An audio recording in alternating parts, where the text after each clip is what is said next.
This podcast is part of the Red 5 Network. For more Red 5 Network podcasts, visit red5network.com. Hello there.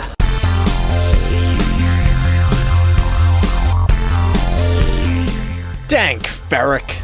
Welcome to another Star Wars podcast with your host Sean from Extra Techie. In this short-form podcast, we'll entertain you with a variety of Star Wars content that will keep you coming back for more. Buckle up, don't get cocky, and punch it as you listen to another Star Wars podcast.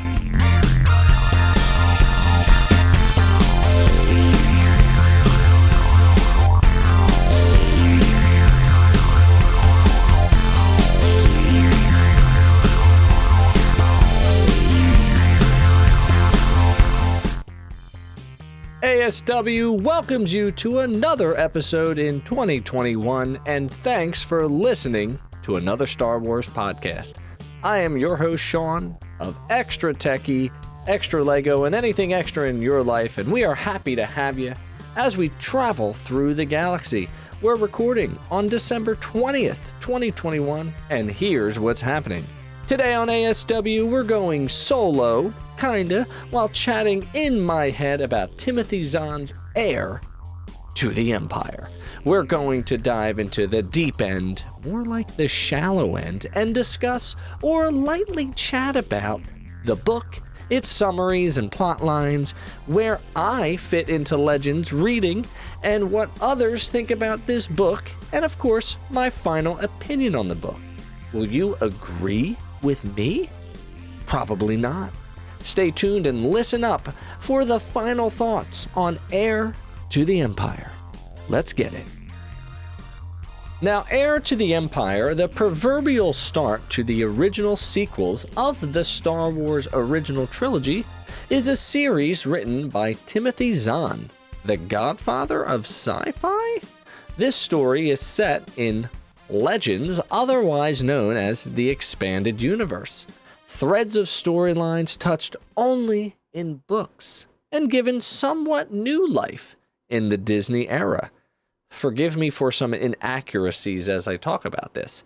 Please note for any of you who are Expanded Universe experts, this is solely based off of Twitter conversations, Red 5 Network members, and general information I've glanced or gleaned off of the internet.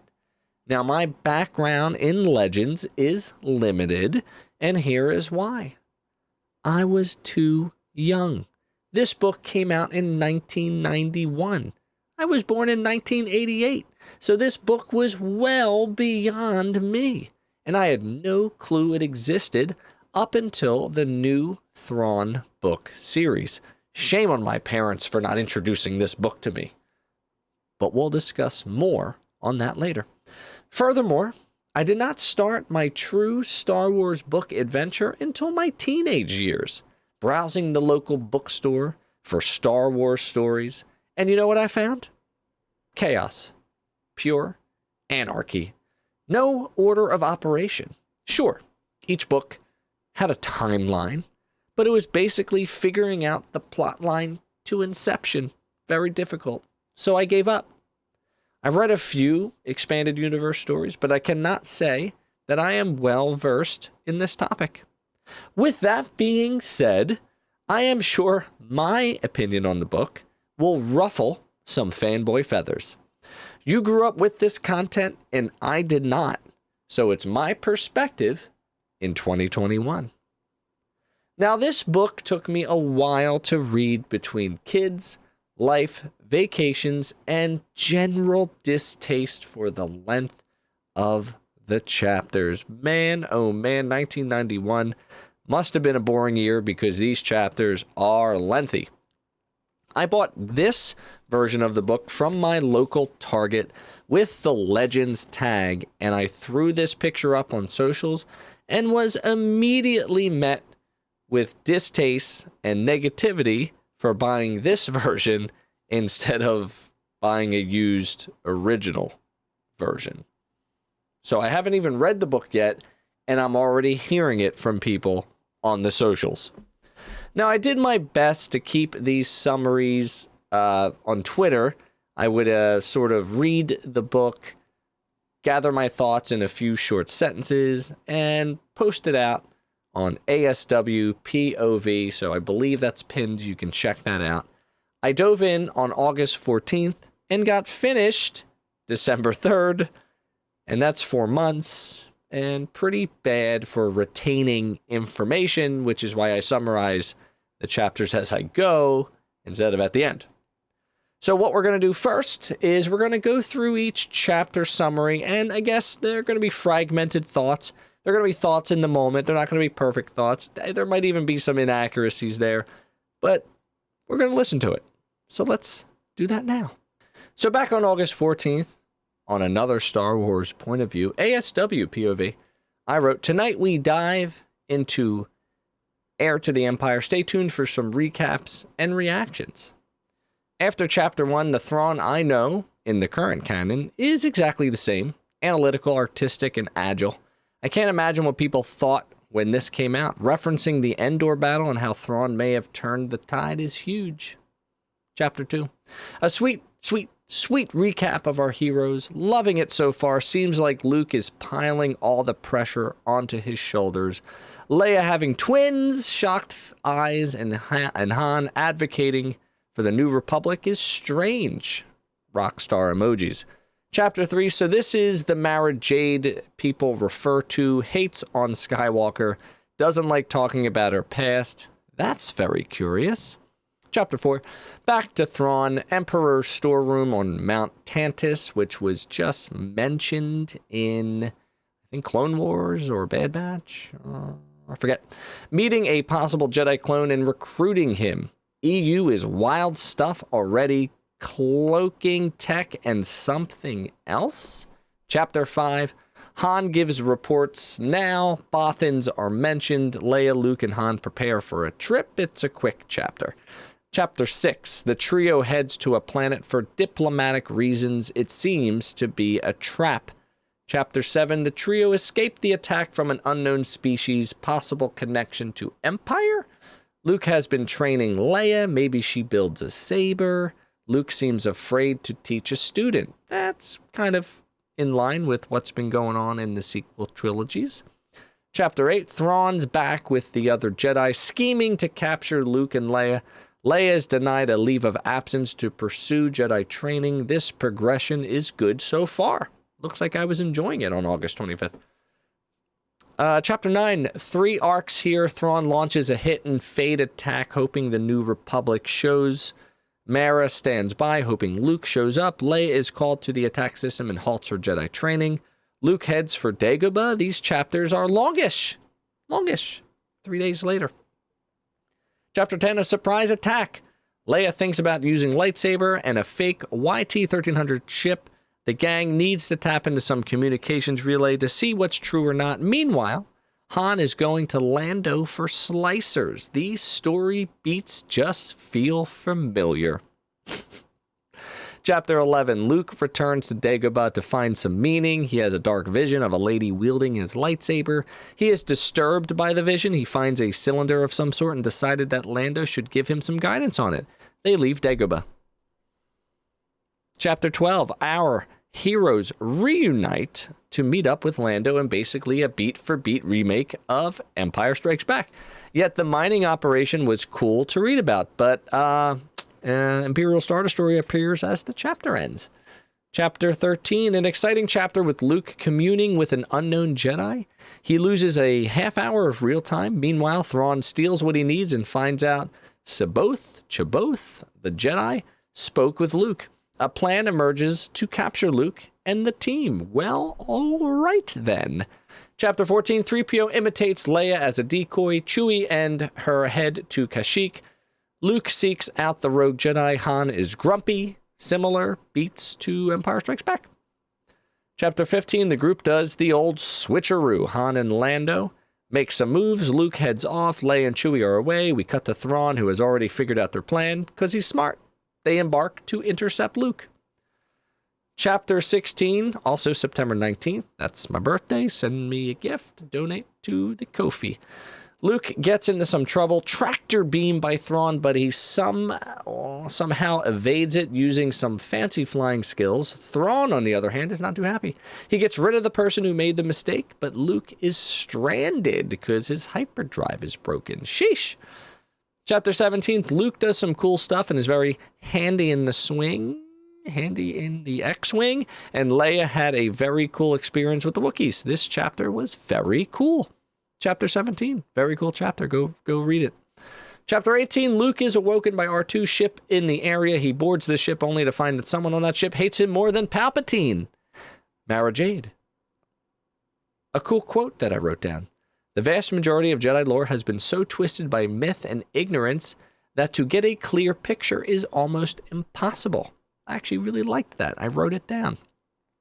Chapter 19. Luke wakes up from a drugged nap, speaks with Card, and learns a little, some pandering. Chapter ends with him back into his cell.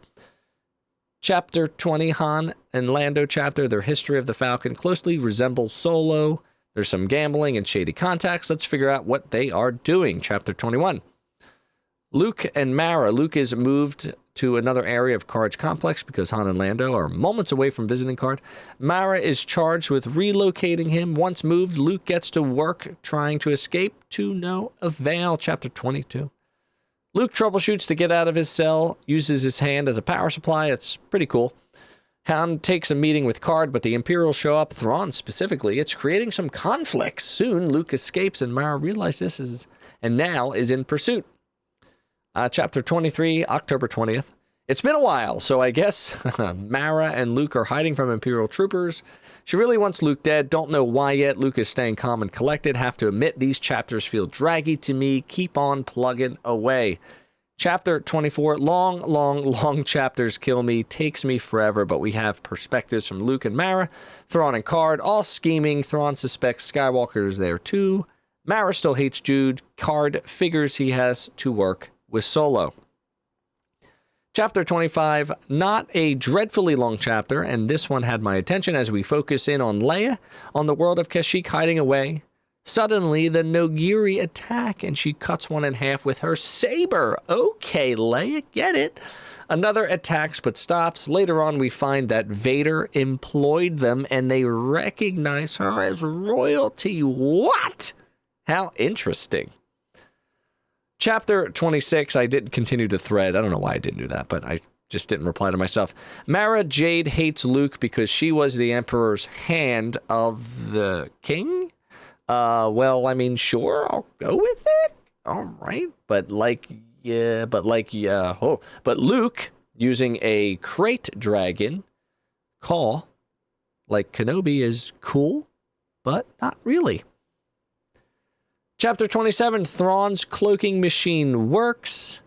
Wedge gets escort duty. Seems like all are converging to a final standoff. And on November 22nd, I wrote, honestly, I can't wait to be done with this book. Well, I'm not sure why I didn't post these as tweets. I wrote them as like Notepad, whatever, Google Keep. Chapter 28, Luke and Mara have no choice but to pull a ruse when they are surrounded by stormtroopers. Their relationship annoys me. Once captured, they find themselves in the city, and oh look, Han is captured too. There's a repeating phrase from Jabba's palace, which is boring. Chapter ends with Luke having a loose plan, but good luck. Chapter 29, cool battle scenes with Luke saving the day using some wit and no force powers. No wonder people were mad at The Last Jedi. I get it. An interesting scene with Lando gambling on Luke and getting smashed with the shrapnel, which is pretty gnarly. This was a very exciting chapter. No influence from Mara Jade so far, but I really enjoyed the chapter. Chapter 30, an epilogue of sorts. Card has to evacuate his planet knowing Thrawn will be after him. He asks Han for a ship to borrow. Luke feels the Force again as they leave atmosphere because there is like a creature that lives on that planet that suppresses the Force. Cool. I'll tell you right now, if that suppression of the Force using an animal showed up in any of the movies or TVs, the fans would hate it. I'm just going to call it out right now. Instead of going to Coruscant, they head to a known shipping yard, Sluis Van, to patch up the ships and to look for a ship for Card. Meanwhile, Thrawn's plan with cloaking a freighter is a go. They are also headed to Sluis Van. We have an upcoming conflict. I always enjoy a connecting of storylines and threads, so this chapter hit good for me this time, which is nice. And for whatever reason, I just didn't write summaries for chapters 31 and 32, but I can tell you briefly, I guess what I remember is that there's a space battle. Wedge Antilles is there. They save the day, so to speak. Thrawn is semi-defeated, but they get away, or something along the lines of using the mining equipment from Lando's facility, and they find a way to stop them. But it leaves us with a nice epilogue, and Thrawn's not going away. But that's like the general summary of the book. Honestly, I don't really care at this point. It just took me so long to read. And it was just okay. So after I finished the book, I wanted to get some material from the tweeter. So I asked the internet for some help here. And I put it out on ASWPOV. So I say, research time, Heir to the Empire. Give me your honest opinion on the book. I'm collecting information to be discussed on the next pod app. Your opinion is appreciated, helpful, and insightful. And a few people got back to me. The Red 5 Network replied with a GIF of Tony the Tiger. It's great. Was it great? It was okay. I don't think it's Tiger great. I think Frosted Flakes is the best, but I don't think it's that good. The Backyard TARDIS. I listened to this last month on Audible. You know what? That might have been the difference there for me. Maybe I should listen to some of these Legends books on like an audio format. Maybe that will help me out. Anyway, to see if it held up as well as my memory, and I can confirm that it is the best Star Wars content since Return of the Jedi. I'm amazed by just how much I love this book. Thrawn is brilliant, as well as Mara Jade and Talon Card. Backyard TARDIS, at Back TARDIS. Give him a follow. Thank you for your opinion. Laconic Wolf, at Fake Jeremy 2. The quality of the old Star Wars EU novels varies a lot, but the Thrawn trilogy is the pinnacle. Zahn mastered the big three characters of Han, Luke, and Leia, created interesting new ones, and gave us a rollicking adventure trilogy worthy of being seen on the big screen. That's a hell of a opinion there, so thank you so much for that. To follow up with the Backyard TARDIS, that's the Scuttlebutt at Scarif Podcast. What Nick said, totally agree. And then I responded with Classic Empire, skimming off the answers of others for their own gain. So not a lot of people responded, but overall, people, I would say, 3 for 3 on lots of positivity. So what do we do now? Well, we are going to absolutely talk about this book. And I have some opinions on it, of course, and it's my opinion. Remember that? It's my opinion. Don't get offended at it. It is what it is. Turn the video off. Or just listen to it. Whatever. So here's my opinion. Honestly, this book did very little for me. The third act was good. I enjoyed the space battle. I thought Thrawn felt as calculating as he is in the new series and books. I felt that Luke, Han, and Leia used familiar tropes and lines from the movies. Han was probably the character that drove this story. Leia was really sidelined, and Luke was sort of sidelined with the Force, but it was interesting to see how he coped without using his Force powers. Of course, we have Mara Jade, and this will get the fans going, but I don't care for her story. Oh, you were just the hand of the Empire? That's what we're going with? It's a shoehorn detail.